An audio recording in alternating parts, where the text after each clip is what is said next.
So, good morning, ladies and gentlemen. My name is Vishwa Deepak, and I am working in Apollo Tyres Limited as Divisional Head Total Quality Management. I am also serving ISQ Chennai chapter as Executive Committee member.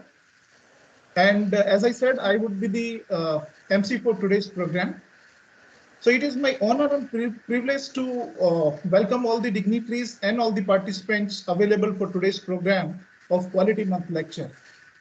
Please allow me to set the context for today's program in brief, and then we'll begin the session. As our today's topic said, the role of quality in building the nation. So often this question comes to our mind, like which type of quality is really contributing to the building of nation? Whether it is a product and service quality which an organization is offering to its customer, or the product and service quality of the products made in India in the global market, or it's a quality of human and human life. These are various questions which always there in our mind. And I'm recalling one of the interview of Dr. Jairam in which he said, like if we compare our country with other similar countries who have started their development journey somewhere in 1950s, like Japan and Korea, then I think we have a lot of grounds to cover still. So what is the differentiating factor which makes or makes a country developed? Of course, it's not money which makes the country develop. Dr. Jairam said in one of his another interview. Otherwise, Saudi Arab would be a developed country. So what is that real type of quality which makes the nation developed or building the nation? So to understand more about this, we have Dr. Jairam with us as our eminent speaker for today's program. So now with this, I'll request Mr. Thomas Matthew, Vice President ISQ Chennai chapter, to formally welcome Dr. Jairam, all the dignitaries and participants. Mr. Thomas Matthew, please.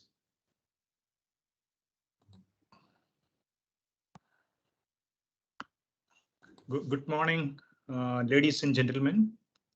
Welcome to the third event in the series of quality management lectures organized by ISQ in connection with the Quality Month celebrations.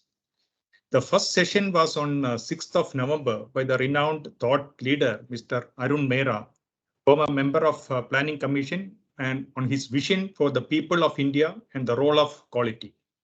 He explained the importance of people in the quality of journey with numerous examples from his industrial career, including the QCCs of Canteen Boys and and explained how confusion can be converted to collaboration and contention to cooperation. The second was on last Saturday, that is on the 13th by Mr. Vivek Talwar on why we need to embrace sustainability and the key role quality can play in it. In this, he depicted the precarious status of our Mother Earth caused by the uncontrolled development and suggested the mitigation measures based on an Amrova model. Both these talks were highly appreciated and accepted by the audience. Today, we have one more powerful speaker in Dr. Jairam Varadharaj, Managing Director of LG Equipments Limited, Coimbatore, famous for their world-class air compressors. Mr. Jairam is the person who has turned around this company to a world-class organization. He will be talking on the role of quality in building a nation. Today, on behalf of ISQ, I am honored to extend a warm welcome to Dr. Jairam. Also today with us, we have many senior members of ISQ, including President Mr. Janak Mehta, Mr. N. Ramanathan, ex-president, presidents of different chapters of ISQ. I am privileged to welcome all of them for this program. We have been joined with a large audience today from across the country and few from abroad also. I extend a warm welcome to one and all present here on behalf of ISQ. Thank you. Housekeeping of the supervisor.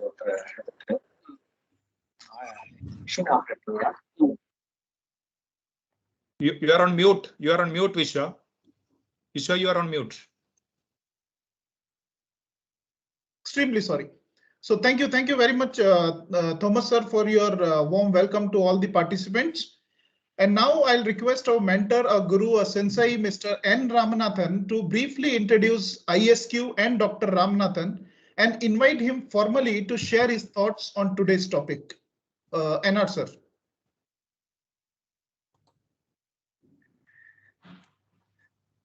Thank you, Vishwadeepak, and thank you, Matthew. Yeah, you meant Dr. Jairam and not Dr. Ramanathan. I'm not a doctor also. So it's my great privilege and honor to briefly introduce Indian Society for Quality, as well as today's eminent speaker, Dr. Jairam, to you. This is the 25th year of the Indian Society for Quality. And we used to have, since the very foundation, mission called Quality for Prosperity. And we define prosperity as not just financial prosperity, but intellectual and spiritual prosperity as well. And we defined it for all stakeholders. In 2021, in tune with what is evolving in the world, we created a new mission statement. The mission of ISQ is to contribute to the thriving of humanity, not just the surviving of humanity, but the thriving of humanity, which of course requires a healthy planet. So the two go together, and that is really the mission of ISQ now. In tune with it, Vision 2025 is to be the principal national forum for leaders, professionals, and academics for exchange of knowledge and delivering quality that benefits humanity, and that's very closely tied with the mission. The structure of ISQ is largely of individual members who form the core. It's intended for individual members, individual professionals, and that is the general body. But we also have organizational members, the foundation members, and we are seeking more of them, and corporate members and institutional members who are departments of the government or universities and so on. So the purpose of organizational members is to provide commitment to and involvement of leaders in business and financial and also business and governmental organizations, and provide the necessary financial support for this not-for-profit organization that ISQ is. ISQ has from 2004 a large number of awards, and many have received these awards. The major awards are Dronacharya Award, which is for counselors and teachers who have selflessly served India. The Jamshedji Tata Award for business leaders, which is another prestigious award of ISQ. The Ashoka Award for executive leaders who have led their companies as professionals. Harsha Award for quality professionals, both in quality bodies and in organizations. And this year we've instituted a new award, the Planet Earth Award, ISQ Planet Earth Award, for addressing the planet Earth concerns. We also formed the Quality Earth Forum this year. ISQ has many international links with the International Academy for Quality. Right now, we are running a Quality Sustainability Award in collaboration with them. We have the Asian Network for Quality, in which we have been a member right from its inception. We have always worked closely with the World Alliance for Quality. We also have links with American Society for Quality, the EOQ, and the Japanese Society for Quality Control, the Finnish Association of Quality, and many other country bodies. In that sense, ISQ is the face of India in the world of quality. We have our annual conference coming up next month, and this is a hybrid conference that we're having. It's located at Gurgaon, but the bulk of the participants may be online. And this is going to be supplemented with a separate awards night on the 17th of December at Gurgaon. Eminent speakers are already slated for this conference. Mr. T.V. Narendran of Tata Steel, Dr. Kano, whom we all know, Mr. Nandan Nilekani, and from overseas we have Mr. Sakane, who turned around Komatsu into this modern organization with huge amount of digitization of their equipment in terms of diagnostics and prediction and on. And real-time data. Mr. Christian Levin is from Sweden and is just one second. Yeah, Mr. Christian Levin is from Sweden. He's the CEO of Scania and a number of other related companies as well. And he's a passionate advocate of quality. And above all, we have Sister Mary Jean, who speaks with great emotion about quality. She has led health services in the US, and she's an honorary member of the ASQ and an honorary member and past chairperson of IAQ.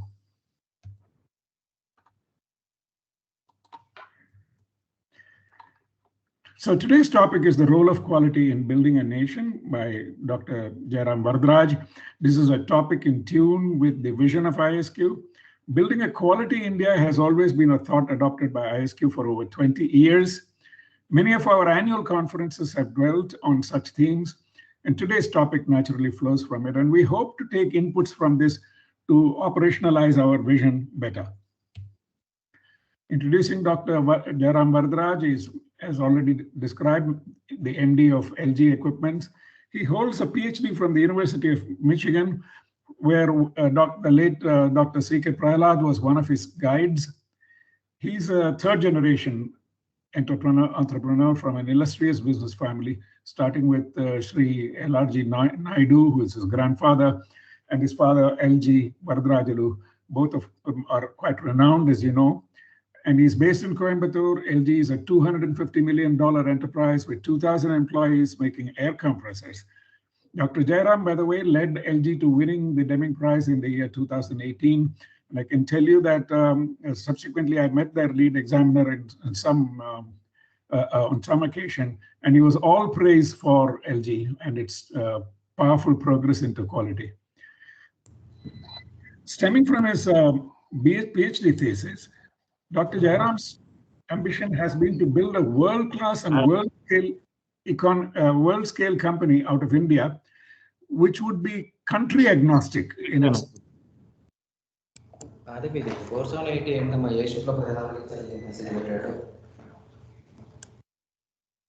Which would be country agnostic in its competitive advantage. LG is now 7th in the world, but Dr. Jairam has coined this term CK2.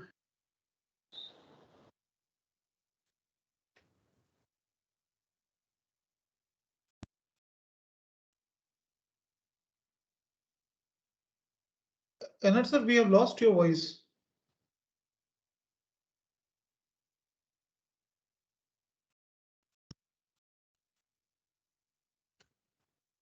Ram, we can't hear you.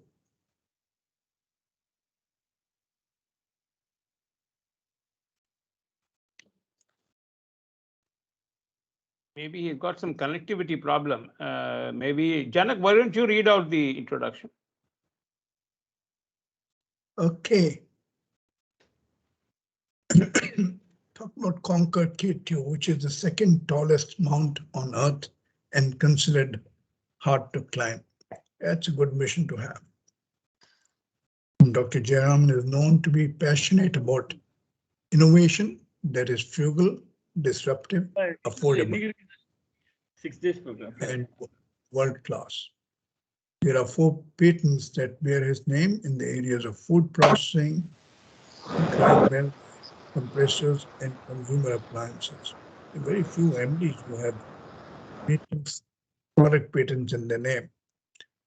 Dr. Jairam believes that the purpose of an enterprise is not limited to profits, with a corollary that purpose cannot be fulfilled without profits. He practices this concept by creating an organization that operates with a fine balance between profits and purpose, and equity towards all stakeholders.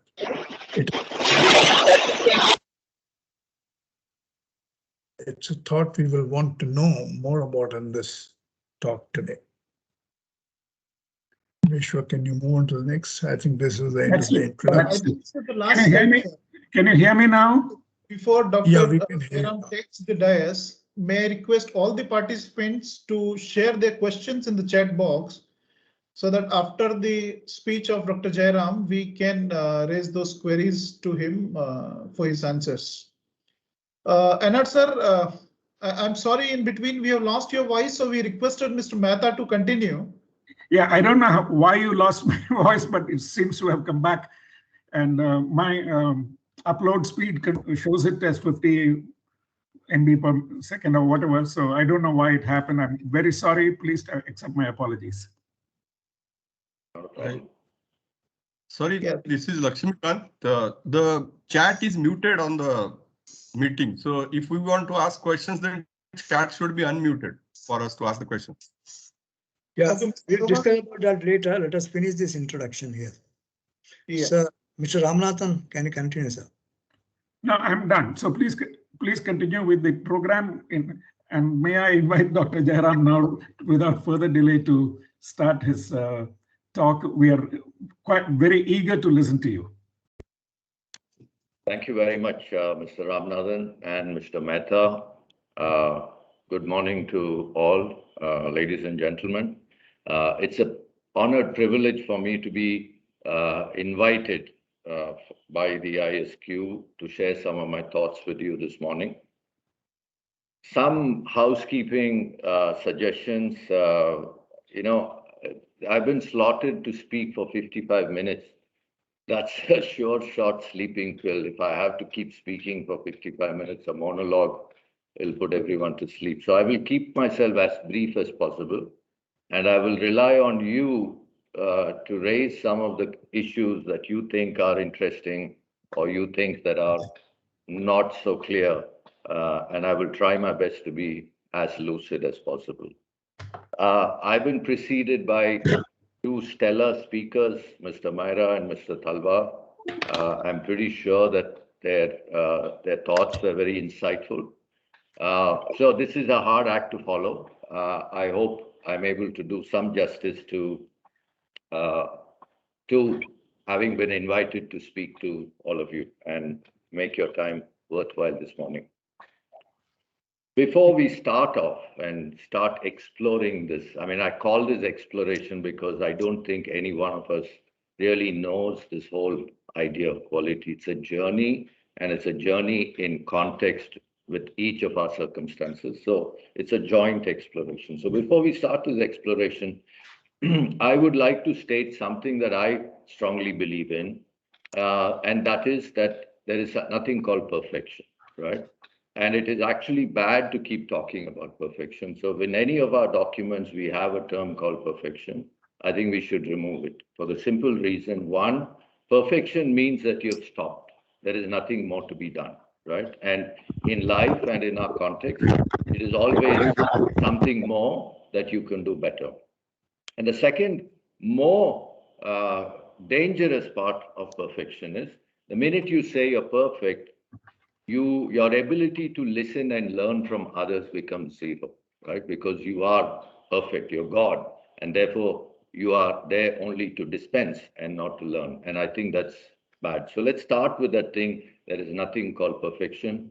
Excellence is a good thing, but perfection doesn't exist, right? So with that as a background, let us start with a fundamental question as to why do we go to work? Right? And all of us go to work. Many of us have various purposes, but fundamentally, one thing that all of us share is we go to work because we want to improve our standard of living. Right? Now, our standard of living can be defined in so many different ways. Each one has a different specific circumstances that define certain specific elements. But overall, the standard of living improvement is the reason why we go to work. And one aspect of the standard of living is what we earn, right? Only one. Small, but one. Now I'll focus on that. And the reason why we go to work is to keep improving, and so therefore we have to earn more, right? But if you look around us, we all build our organization on making the lowest cost product, and we try to do that with paying as little as possible to our people, right?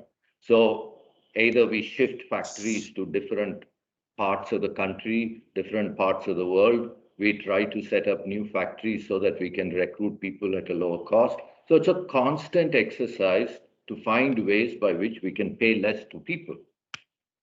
Now that goes fundamentally against the principle as to why we go to work.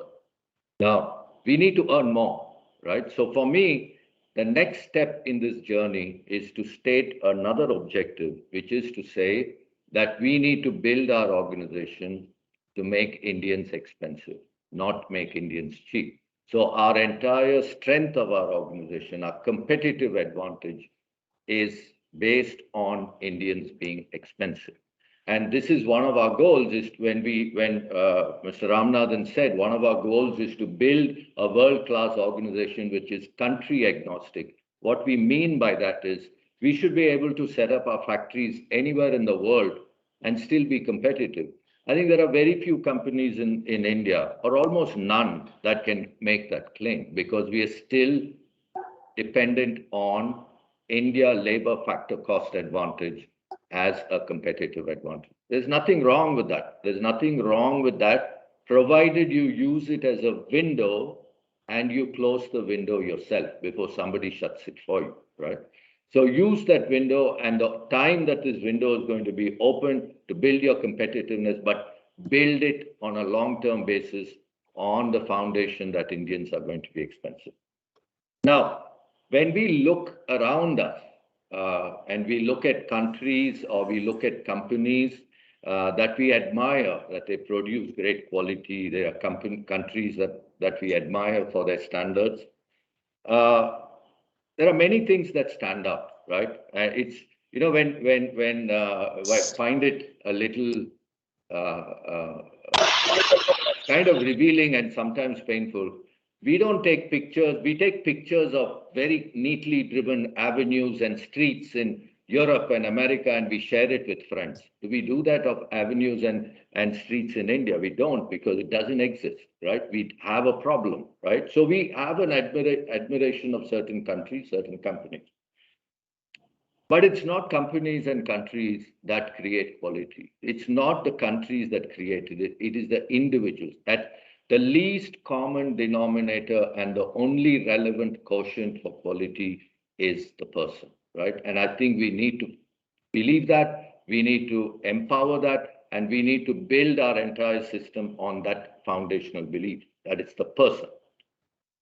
Process can be there, technology can be there, but all that still emanates from the person. So it's not the government, and I don't want to get into a government conversation because that's a very difficult thing. So let's not even talk about government being a disabling thing. There are enough defects within ourselves to rectify that before we go to the government.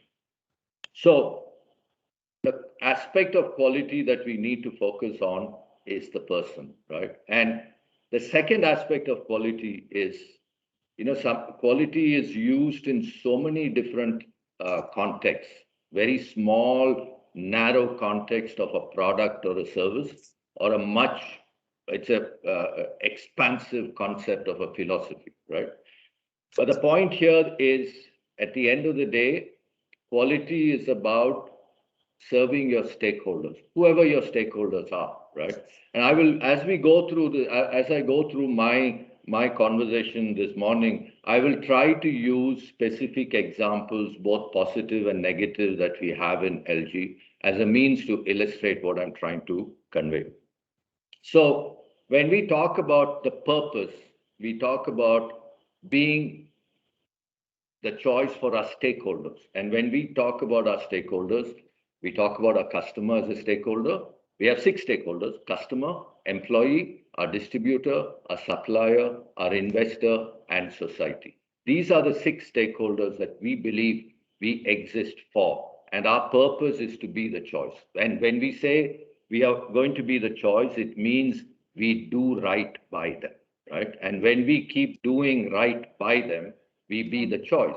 And when we do right by them, I believe that it's also good for the company and it's good for everyone, right? So it is not just customers, it is just a whole aspect of stakeholders. And it's only when you touch every stakeholder, you build a nation of quality. It is just because you're serving your customers well, it doesn't mean you're building a great nation. You're building a great nation only when all the stakeholders are served. So let me go through some of the examples that we have. So in the case of our customer, right? Now, all of us are customers in some way or the other. We consume products and services. Let's think about it and let's be honest with ourselves. When we buy products, we have very high standards. Our expectations are very high, right? And we don't absolve any supplier of any excuses of any defects, right? Which is normal. Nothing wrong with that. That is the right thing to do because it's our hard-earned money and we are spending it. We deserve the standard that we are expecting. Nothing wrong with that. But do we follow that same standard and that same rigor and that same kind of boundaries when we are a supplier? We don't. And I think that disconnect and that hypocrisy is the root cause of many of our problems in how we are not able to serve our customers in the right way, right? But and the second thing is foundationally, right? When something is wrong, when the customer says there is a problem, do we believe or do we first find a fault with the customer, right? You know, invariably you find, did you do something wrong? Did you do this? Did you do that? The customer, we've got to believe in the customer. Yes, there are some crooks in this world. There are crooks in all parts of the world, but 95% or 99% of people are honest people, right? And they are there to do their business, not to find fault with you. So when a customer says there is a fault, accept it. Don't question it. Right? And a lot of times that's very foundational as a culture. If you set that as a culture in your company, a lot of things will emerge from it. But if the culture in your company is to protect the interest of the company when the customer complains, then you're setting a completely different culture, which is not consistent with building the quality that you want. Moving on to employee as a stakeholder, right? Now, we all keep saying people are the greatest asset, but do we really practice that, right? I'll give us some fundamental questions and some changes that we are trying to do. Trust. All of us want to be trusted, right? That is fundamental. It's almost like a innate human requirement. We want to be trusted. We want to be treated as good people and honest people. But look at the policies that we follow in our company. It is based on mistrust, right? If you have to take leave, you got to say why you're taking it, right? Don't you trust your employee to take the interest of the company at heart and let him take leave? Trust him, right? They have to submit approval for travel. Now, if you agree, I mean, if you trust your employee to make a travel program in the interest of the company, why do you have to approve it? What is the need for approval? So I think this is, I don't want to sound as though I'm trying to blame people, but you know, this is something that we have taken, borrowed historically down, right? We've always been a nation that has been ruled by others, right? And every time when somebody rules us, the ruler mistrusts the subjects, right? And when that happens, they set rules. And many of the rules that we have in government today and in our companies today have been borrowed from the British. They set the rules. We learned from them, right? Maybe we learned the wrong thing from them. Why can't we trust our own people, right? Why can't we trust them to make the right judgments?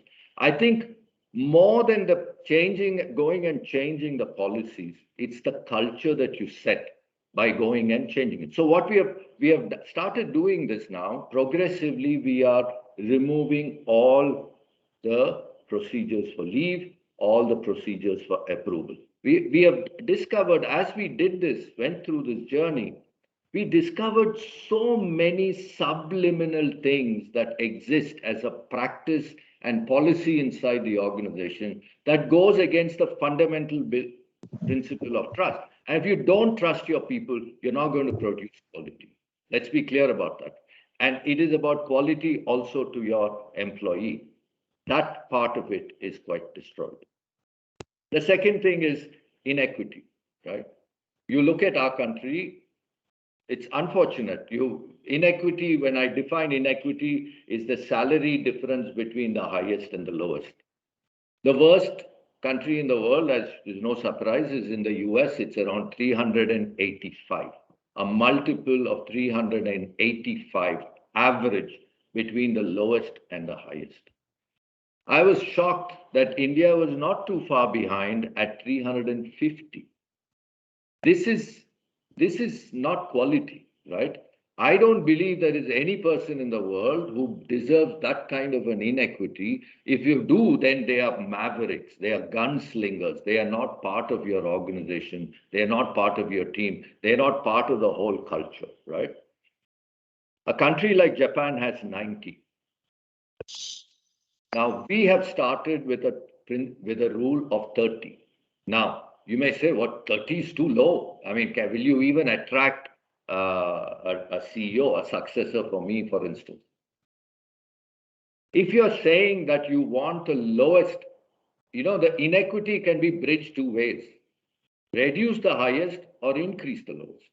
Now, if you put very clear targets for increasing your lowest up, then you're still managing inequity, right? So that's really our goal. Our goal is not to reduce what the guy at the top earns, but to increase what the guy at the bottom earns. Just to give you an example. Now, we have a factory in Coimbatore, we have a factory in Italy. The factory in Italy pays close to 28 lakhs a year to the blue-collar employee. The bulk of the technology for that factory comes from our factory in Coimbatore, and that factory is profitable.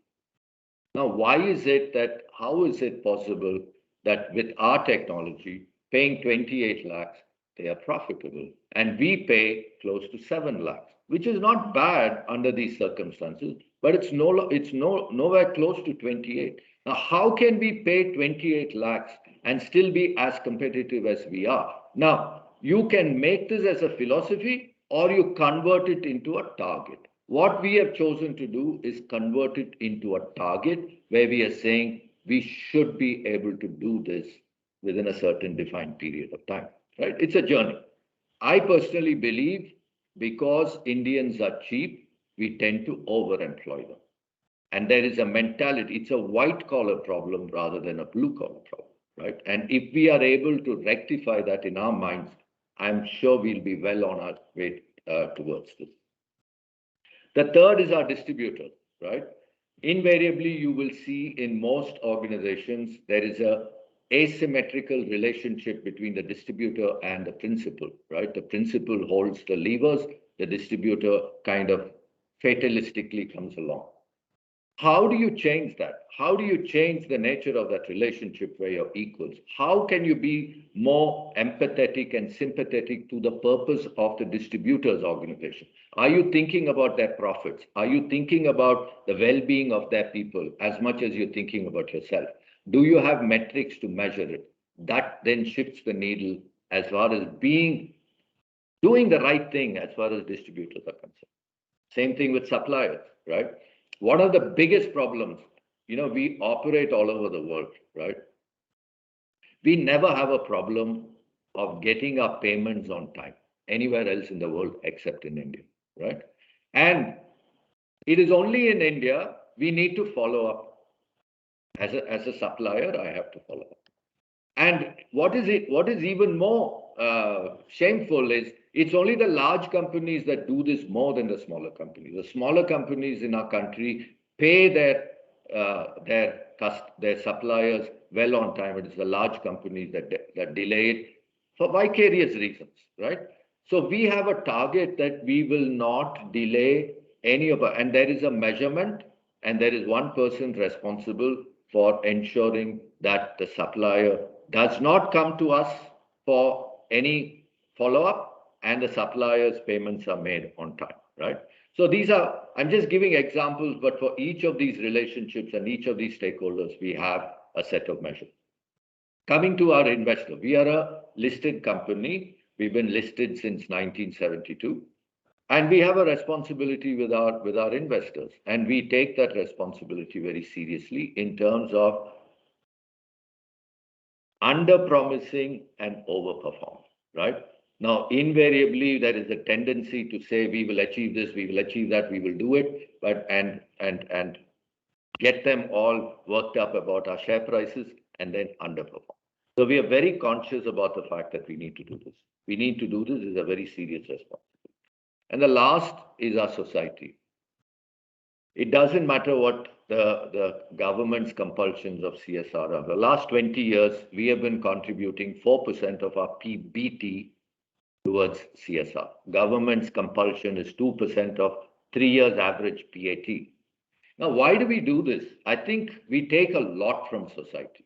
We take the earth, we take the natural resources, we take people, we take a lot, and we are parasitical in terms of when companies work in an environment. Nothing wrong with that.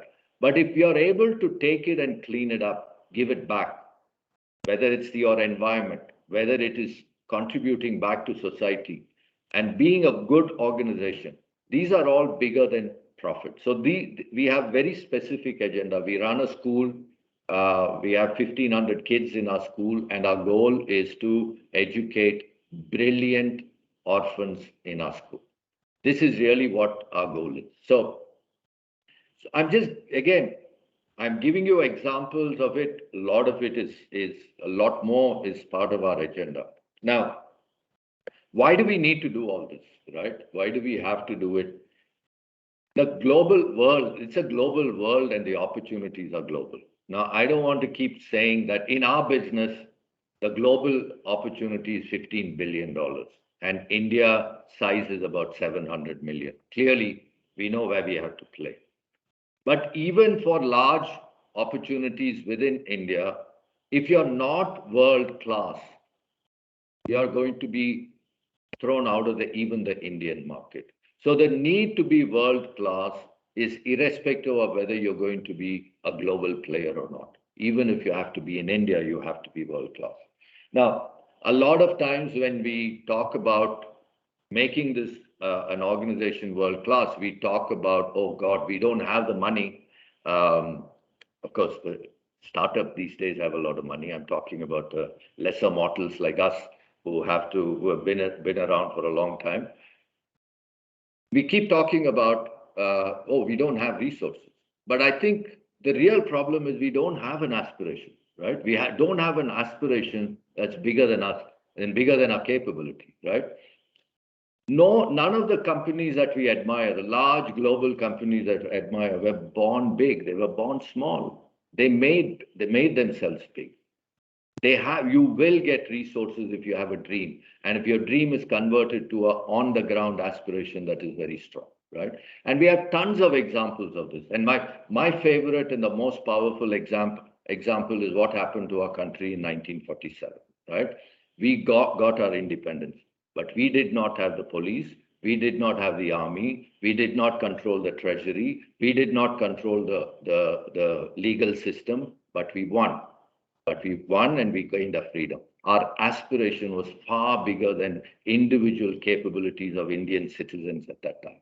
It's that collective aspiration that brings results. And I'm a firm believer that if you have it, you will get it. You live it, think it, and sleep on it. God forbid, you will get it, right? So be careful what you aspire and dream, because eventually you will get what you want, right? So this is really where I want to stop. Thank you again for this opportunity. It's been a pleasure to talk to you. Monologue, yes, and I look forward to your questions subsequent to it. Thank you very much. Thank you very much, sir. Indeed, it was a very insightful, thoughts what you shared.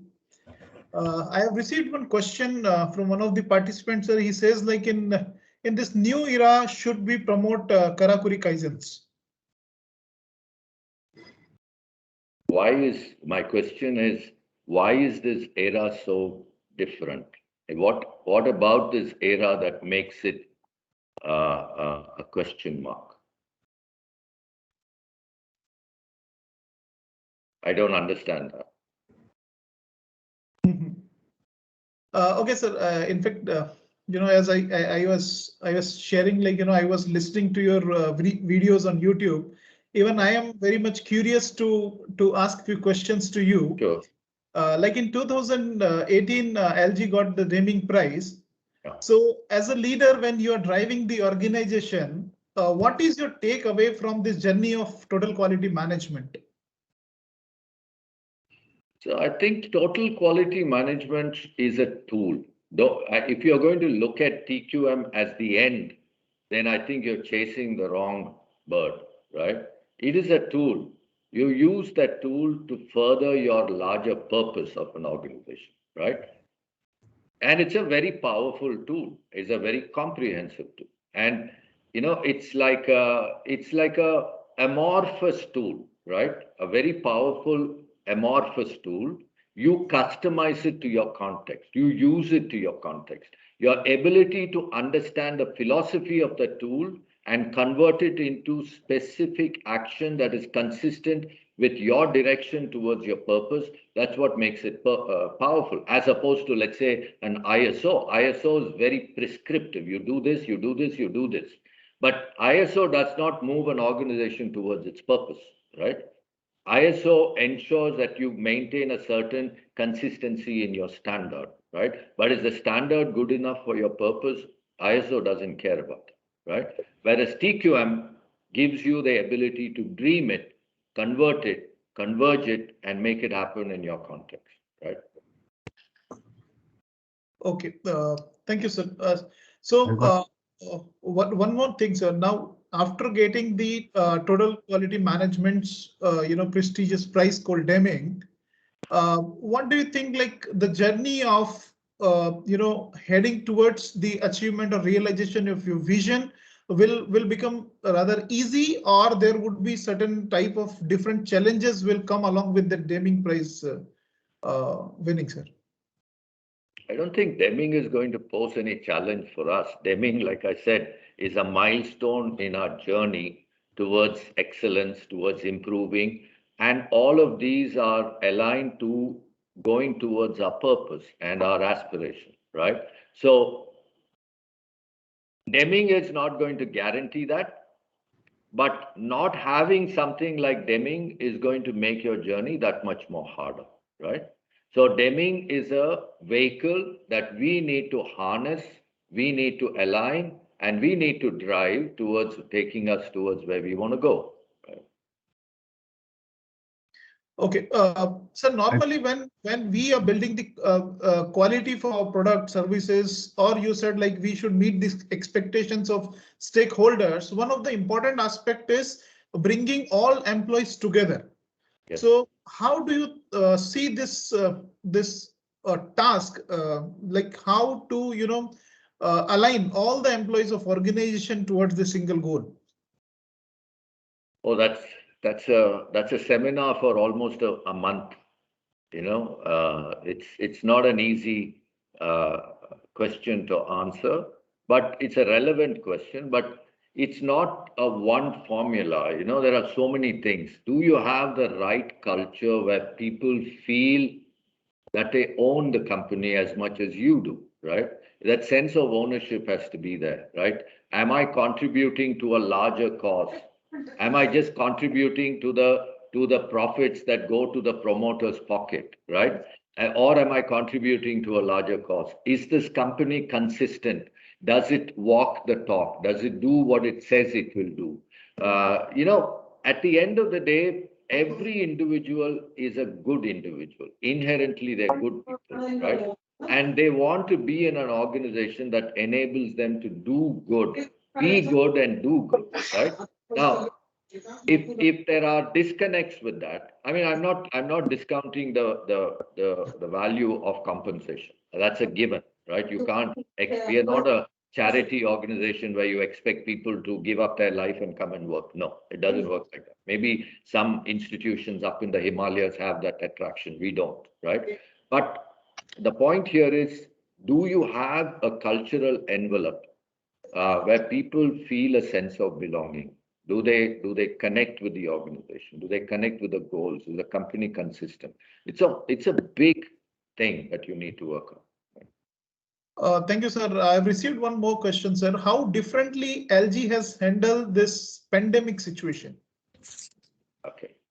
So when the first wave hit us, like everybody else, we were kind of, it was perplexing. We didn't know what was going to happen, how long it's going to happen, what will be the consequence. So we did some multiple scenarios.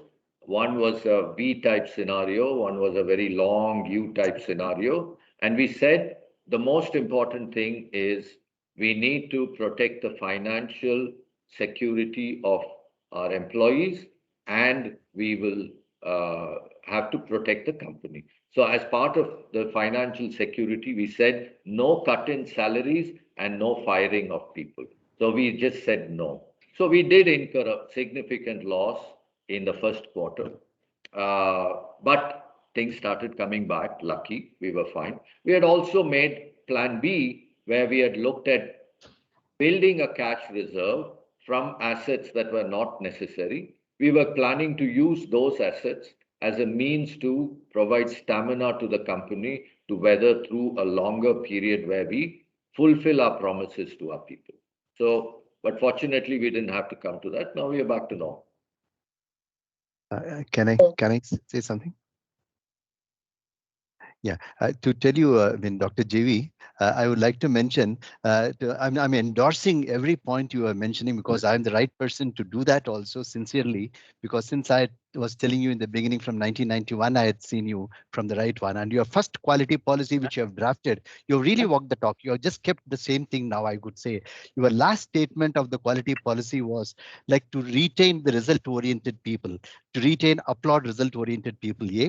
To give back to the stakeholders. I'm talking about 1991, only few people talked about the stakeholders and take care of the stakeholders. And the people who have acquired a share during 1990, and now if they've retained it, I know for that matter how much they would large and rich they have become also. That is point number 2. And the third one, you are very keen on paying the suppliers also. And I've been a witness to that. And I've seen that how far you have stayed to the commitment. And I could see the same commitment is there. And you have seen and you have turned up the organization in 1991. Kudos to you, Dr. Jairam. And I wish that you will do furthermore also. Thank you. Thank you for the opportunity. And Sunil here, can I ask a question? Yeah, Mr. Sunil, please go ahead. Yeah. Yeah. Good morning, sir. I'm Sunil. I live and work in Dubai. I had opportunity to work with Mr. Janak Mehta for several years. I have learned extensively from him. Now, I have seen Indian products and services from outside India for 25 years. 2 thoughts come to me. Number one, when I listen to leaders and managers like you, Dr. Irani, Mr. R.C. Bhargav, and many, they are absolutely world class. I mean, they are best of the best in the world. But collectively, when the Indian products and services and the image of India you touched upon is perceived and received outside India is not really up to the expectation of the individual's capabilities. Sure. Especially the services sector. Products are outstanding. Many products people use here are made in India. But on the service sector, it is really very sad. So what are your thoughts on these things? Why collectively as a system, Dr. Deming all the time talked about systems thinking. What is it India should really be doing at a macro strategic level, at a country level on these aspects, including improving the quality and culture of service mindset, right from the government to private companies? Thank you, sir. Thank you, Mr. Sunil. I think it's a very valid observation, and it's a very challenging question. I don't want to talk about the government because it's a complicated thing. As far as private sector is concerned, and I completely agree with you on the service aspect of quality. Even when you sell a product, the service envelope around the product is not as good as the product itself. I completely agree with you.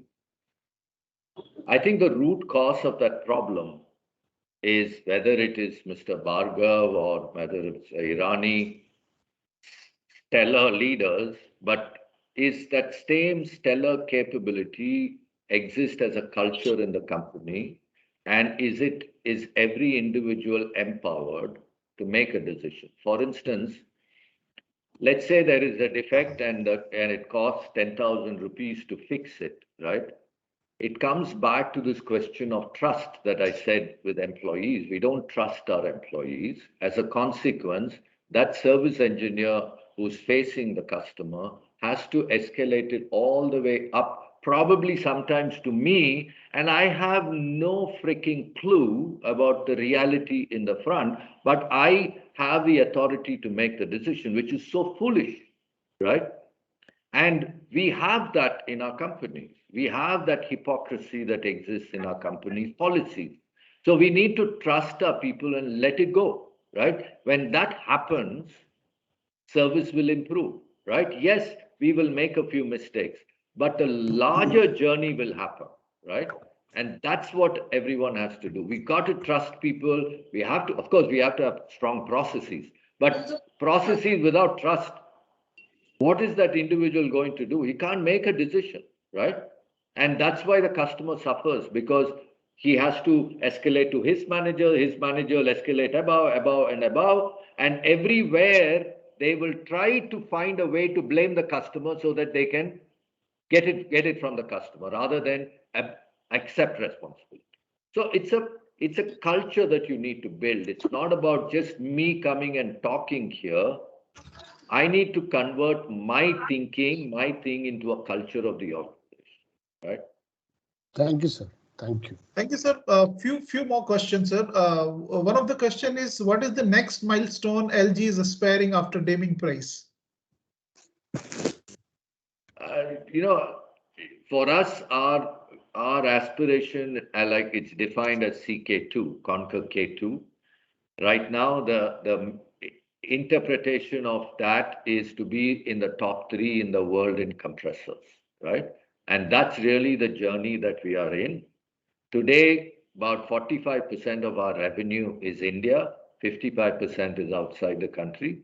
And out of that 55, important to note, 90% is from Europe and in the US. So effectively, this means 40% of our revenues from Europe and in the US. And that has been there consistently over the last 10 years.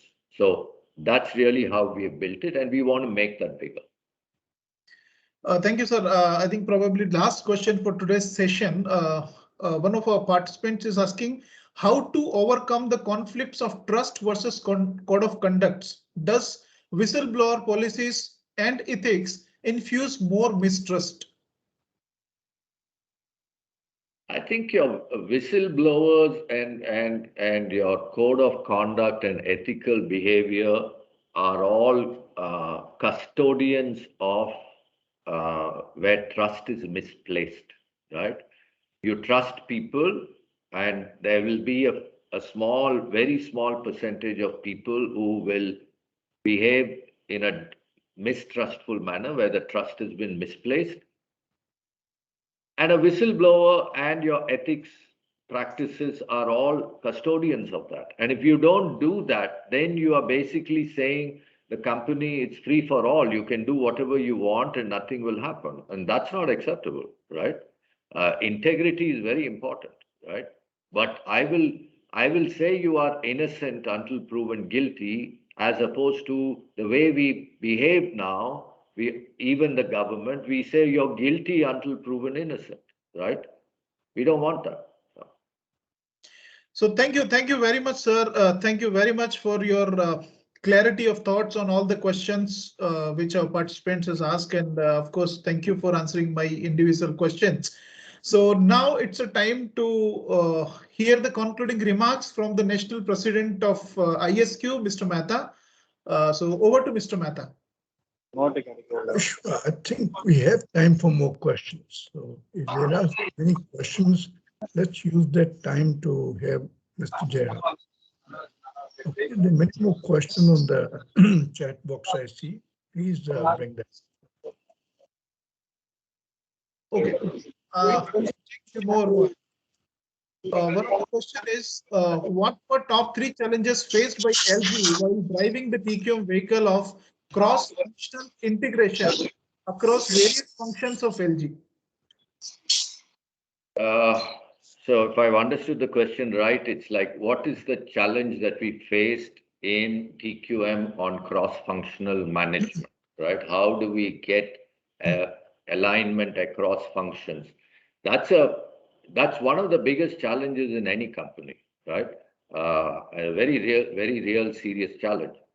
I think the number one priority is that if you have overarching goals for a function that in the minds of the functional leader supersede the goals of the organization, then you have a problem of silos, right?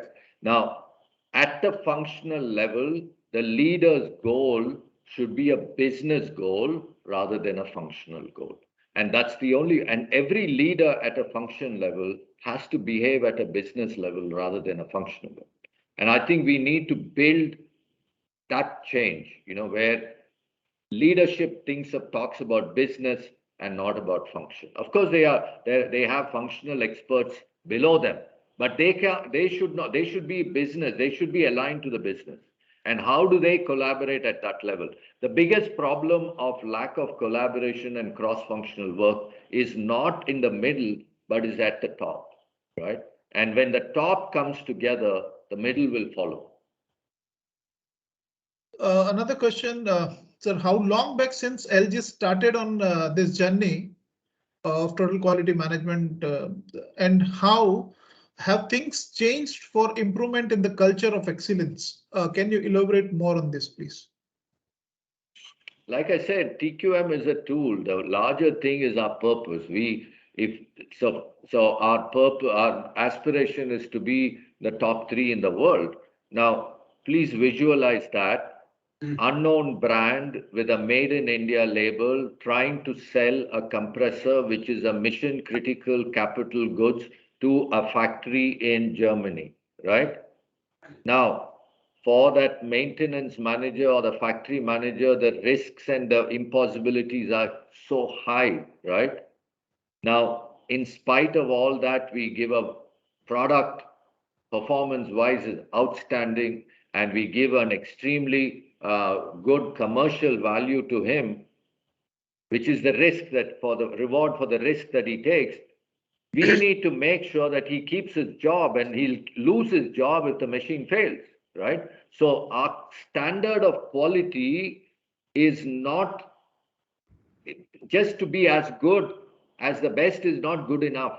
We need to be far. We can't afford a failure. That's the standard of quality that we need, right? So if our aspiration dictated that, and we had to build that into our products, and TQM was one of the things that we had to build into our business, and TQM was a process that enabled us to continue to move the needle on that, right? Sir, another is he is writing, sir, Mr. Promantwani, without the ecosystem at the nation, industry, and individual company level, quality cannot be built at the national level as a competitive advantage. Isn't this the problem with India? What you talked about at the individual company level, but how to correct this? So, I can't change this world. I can't change the world. I can't change the country. I can't change the government. I can't change politics. But what I can change is what is within the ambit of my influence, which is the company and how it behaves to its stakeholders. And hopefully, if everyone thinks like that, then the country changes. Over a period of time, it will happen. I don't think Germany became, I don't know whether many of you know, in 1600, when German castings were shipped to England, England law insisted that it says made in Germany. And the reason for that is because of bad quality, and it wanted to warn the customers in England that this is made in Germany and therefore watch out, right? Now look what has happened to made in Germany now, right? It's a complete transformation. Now, that was not done by some government policy. It was not done by some institution. It was done by every company stepping up to the plate, every individual in Germany stepping up to the plate, right? Now, you can influence, I mean, like what Mahatma Gandhi says, be the change you want to be, right? It's so simple, right? So within the sphere of what you can do, can you change? Can you be a different organization, a different set of people and make a difference, right?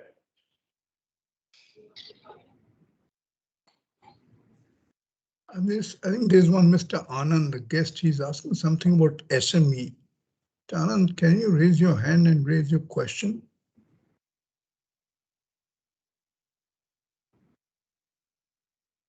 Yes, Anand. Yeah, thank you, sir. Actually, I am a faculty at one of the educational institute, and as the sir rightly said in your introduction, that cultural change is one of the key. So can I request, sir, if you can, based on your experience, how to achieve cultural change, and particularly with reference to Indian SMEs, because there is a lot potential lies in SMEs. Thank you, sir. So there is no universal good culture that all companies can adopt. The culture is a very specific context to what is required for your business and what you believe in, right? Now, if you look at culture in our country, just as an example, there is no one culture in our country. Culture exists in so many different manifestations in different parts of our country. Now, each of those manifestations is a practice that is specific to that particular geography, that specific context. So what is the culture? There is no uniform, perfect culture. That doesn't exist. So what are the elements of culture that you think is important for your business, for your stakeholders, and for the ethos and values of your company? And then that's what you build. Yeah, thank you, sir. Vishwa, are you back? Yeah, am I audible, sir? Yeah. Yeah. Okay, thank you. So another question is, what are the challenges for Indian SMEs to excel in current time? One of the culture change. Please share ways to achieve the culture change in organization. I think the same question is answered just now. Yeah. Thank you, sir. You can proceed with the next question. Thank you. Okay, I'm sorry. Just a minute, sir. One question was there, like, okay, just I missed it. Please elaborate about innovation promotion mechanism at your organizations. Okay. So innovation has a purpose. Innovation by itself has no meaning. It's a waste. So what is your business strategy for your customer for you to succeed? You know, in a business, a strategy framework is defining where you want to play and defining how you want to win, right? Now, if one aspect of winning is a transformation in the technology of your products, now you need to build an innovation engine that is consistent with that transformation, right? I mean, if we are a compressor company, we don't look at innovation pertaining to plastics or rockets or food or whatever else. So it is a very aligned, focused, directed innovation. All right, sir. Another question is there any remote chance of government institutions and departments to embracing the TQM in near future? I have no idea what they can or cannot do, but so therefore I don't have the expertise to talk about government. Okay, Vishwa. Yeah. Thank you very much, sir. Otherwise we can. Yes. Okay, I think May I request participants to mute this mic, please? Thank you very much, Mr. Jairam, for your excellent presentation. We have large participation, over 300 people listening to it, the largest we've ever had. It's compliments to the topic and the people who know about you and willing to listen again. So like you mentioned in the beginning that some of what you're saying is going to be likely to be repeated. But I think repetition is part of it. It's only when things get repeated, we begin to learn and listen and learn. That's a good thing to do. So in a summary, I would say that what I like the most about is your vision of CK2. Then you talk about country agnostic and how do we get there. And the way you explained the whole thing in a very simple example was really good for all of us. What I liked the most was that we can't change the world. We can't change the country. Let's begin with the change with ourselves. Be the change that you want to be. And in that context, in our sphere of influence, there is a very powerful. We're also busy trying to change the rest of the world, but we've no time to change ourselves and the surroundings us around us also, which is within our scope. So all that has been a fantastic learning. Many of these things are known to us for years, but knowing is one thing and doing is another thing. So with that, I would like to thank you very much once again and request for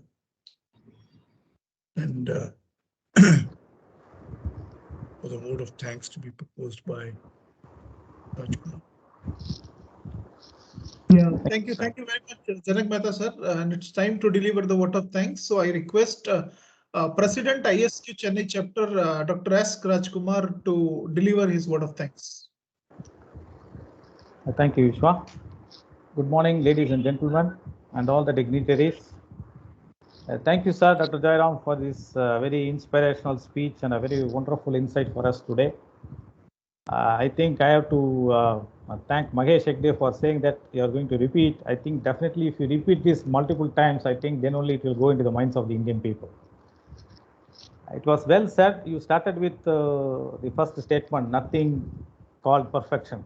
Absolutely true, and I hope everyone will acknowledge that, which otherwise that ability to learn will become zero, as you said rightly. And the least common denominator, what you said, is the individual or the person. I think that is also very, very insightful. And even though as we all know that, but when we want to put in practice, we don't actually, have this in mind. I think that was another good takeaway. And the quality is serving the stakeholders, all the 6 stakeholders, and the numerous examples which you showed, and all are practical, and we are all able to relate it in our real life. And I think if we have this in our back of the mind, I think all of us will be definitely able to do in our own domain. As you said rightly, we cannot change the world, we cannot change the country, but at least I can change myself. I can change in my domain, in my country, in my place, workplace, my factory, my organization. I think that itself, if all of us collectively do, that will take to the nation. And some of the questions which you asked, and that also gave us a very good clarity on what TQM you said as a tool, and naming is only a vehicle, and to harness and need to drive as where we want to go. And the most important thing which I also liked, and it's a good takeaway, is the functional edge to be aligned with the business goals in addition to the functional goals. That is very, very important. I think these are all the good takeaways. I think it was very interesting, very, very nice session today. I think every one of us will carry this mind, and it will definitely reflect upon our work from now onwards. Thank you, sir. Thank you so much for being with us today by spending your valuable time. Thank you, sir. Thank you. I thank our my national president, Mr. Janak Mehta, for getting us this type of sessions, motivating us to create such type of sessions. and our mentor, Mr. Ramanathan, who has set the context of ISQ today, as well as introduced the speaker.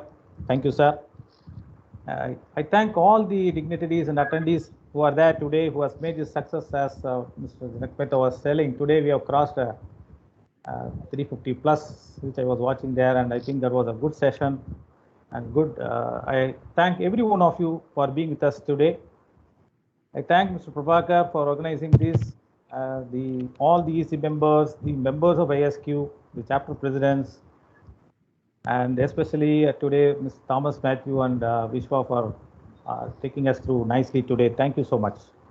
I request all of you to register for the annual conference, both physical as well as virtually is available.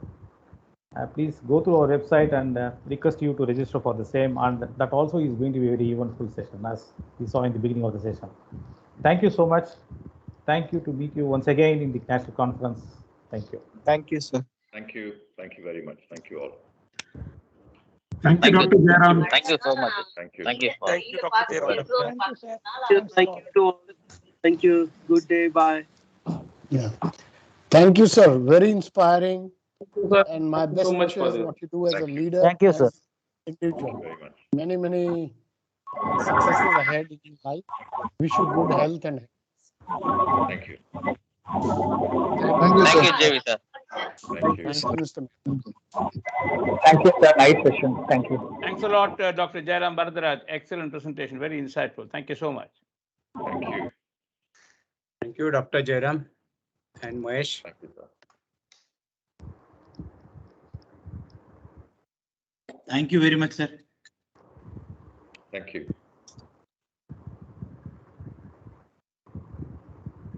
Thank you, Rajkumar sir and Vishwadeepak for permitting students from SRM to attend this program. So, thanks a lot. Everyone got benefited. Thank you.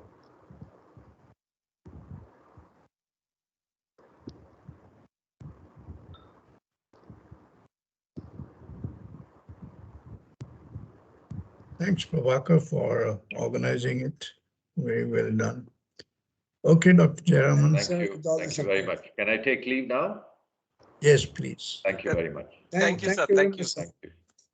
Thank you very much for your time. Thank you. Thank you for everyone. Thank you, sir. Okay.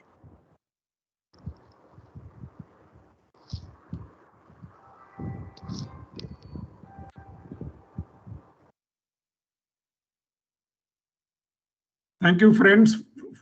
The Southern the Chennai chapter, all the chapters who helped put up, communications to ask people to attend, individuals, those of you who have made all this happen. So we had a record turnout. Thank you very much. Thank you, sir. I think getting Dr. Jairam Bharadwaj was excellent thing to happen. So we're so glad to hear, and several of his examples I used in some of my training while quoting, like he was talking about inequality, how many times the salary difference between lowest to highest. So these kind of things with the example that he quoted by taking his name, this example quoted by him in the ISQ conference. So that also helped me to recollect. So it's his thinking is so good. I think it's wonderful. That's right. Okay, so I'll take leave of you. Thank you very much. Well done. Thank you, sir. Thank you. Thank you, sir. So thanks. I think Chennai chapter has done a wonderfully good job. You have not only conducted it, and you have mobilized a good number of participants, including students. Vishwa recorded highest number. Yeah. Yeah. Thank you. Thank you, Vishwadev. Yeah.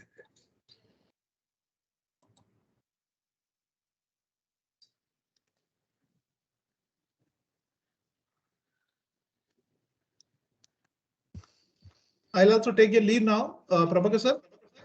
Yes, boss. Okay. Yeah. Okay, sir. Yeah. Thank you. We'll be nice. Always, sir.